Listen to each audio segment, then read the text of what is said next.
Hi, I'm going to share with you today the October Close to My Heart feature collection, which is Grateful Heart. I'm just doing a quick opening here. This is the Workshops Your Way Grateful Heart kit.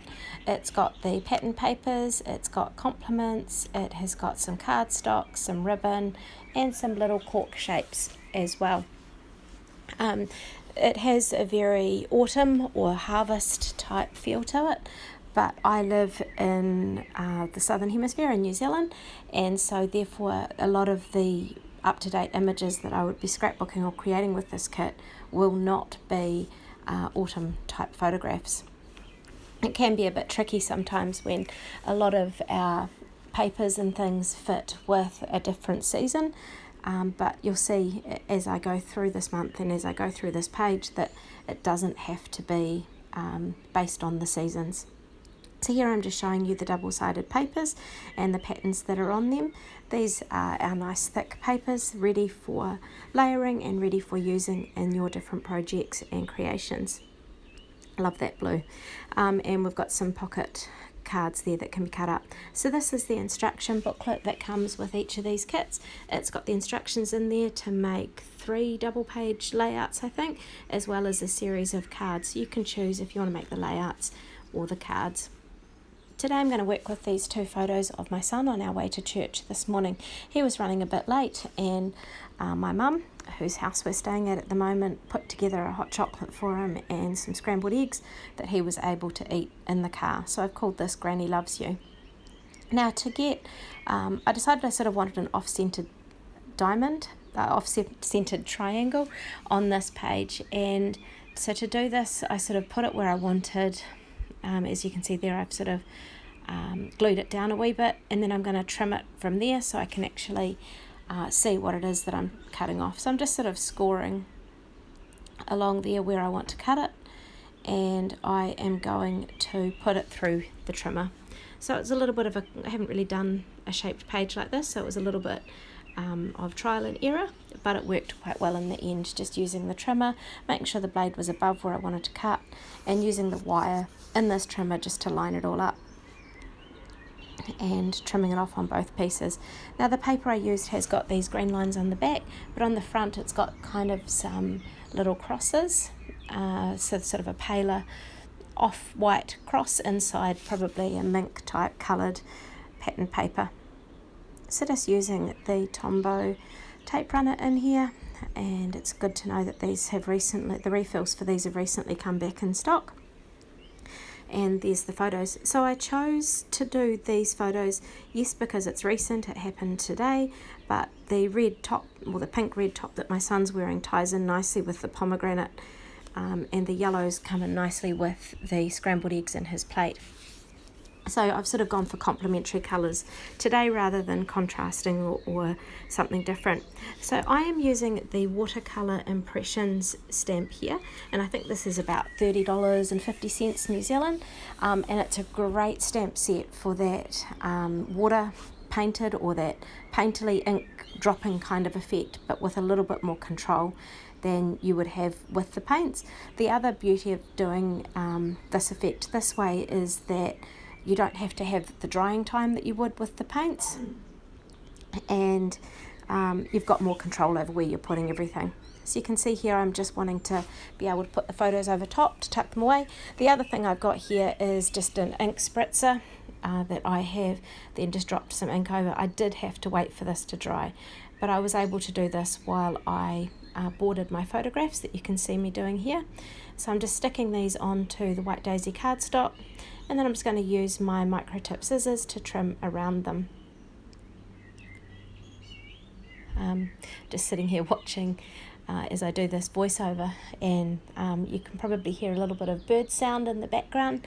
I am sitting up on the deck outside at Mum and Dad's place, and I can hear the waves crashing out on the beach and the bird song in the trees, which is quite idyllic really.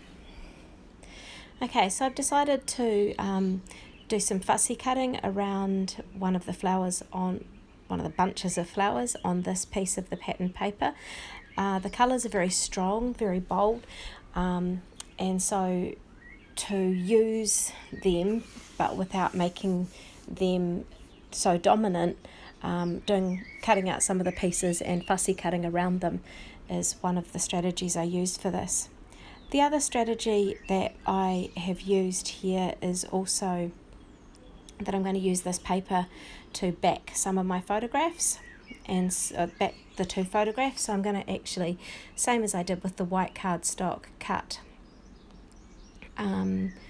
around them to create a background for the photographs.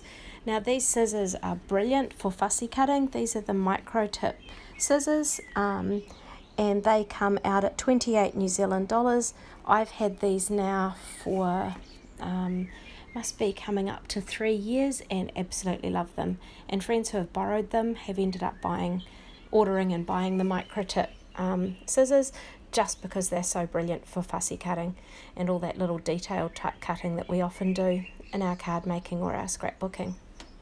So I'm just, I decided to use the pomegranate kind of coloured paper as well here. It just seemed to set the photos off and help tie everything in together quite nicely. I played around with a couple of the other colours, the blue and the yellow, but I decided that I had enough, and in this case sticking with what I've got where less is more was my preferred option. So I'm just going to stick the photos onto the kind of photo mats that I've created with the coloured paper. I'm not going to firmly stick them onto the page just yet because there's a few more elements I want to put on, and I want the flexibility of being able to change it if I choose to.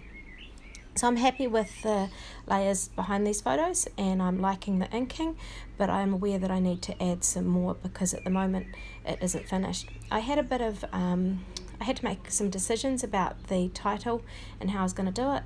I had a look through my lettering stamps, and in the end I decided to go with Cricut and cut out some words using my Access account. And I created these, merged them together, welded them and cut them out so they were in each word but all the same size, so they're ready to stick on. So using the complements, I cut out an owl and a flower sort of bunch, and I also cut out another flower, but it didn't quite look right. It felt unbalanced or something, so I ended up not using that, and I'll be able to use that on a later page. So tucking those aside and getting ready to do some more inking. So again, from this watercolour impression stamp, I'm going to actually add some of those little drops that look like you've done the drop from either your paintbrush or from an ink bottle or the splatter type effect. But as I said before, these allow you a little bit more control. So I'm also using the ink, so I'm sort of doing some second and third generation stamping as well here, and I'm also going to use, I think it's Tangerine, I didn't see what I turned over there, but one of our new colours as well, to add that in. Just adds a between colour between the red, the pomegranate and the canary, and there's two different splodgy effects here, and so I'm going to use those just to add that in again, and second and third, so it's not all the same depth of colour as well. So maybe Nectarine was the colour I used. So this is an older, I think this is an older stamp set. Perhaps it's documented from last year. There's certain stamp sets that you get that are very versatile, and I love little ones with the banners and little plus patterns and little textures and things that you can add, and just being able to put that strip along the bottom there using the Nectarine ink, I think tied it all into quite nicely and linked everything together. So now I am going to actually stick these photos down using the Tombow adhesive and popping them onto there. So now I'm going to actually put down the titles, and I am going to use the glue pen for this, just because it's quite a nice, it's a very fine, they're a very fine cut, and so it's going to take a little bit of time to do that. So I've done that, stuck them down, and what I actually did is I started at one end and then I just slowly glued across because I didn't want the glue to dry before I got there, adding some pluses from the complements and adding some of the little cork shaped pluses as well, and changing the positioning of those, thinking about how I actually want them, just to add a bit of texture and depth to the page. And I'm actually really happy with how this turned out. Thanks for watching.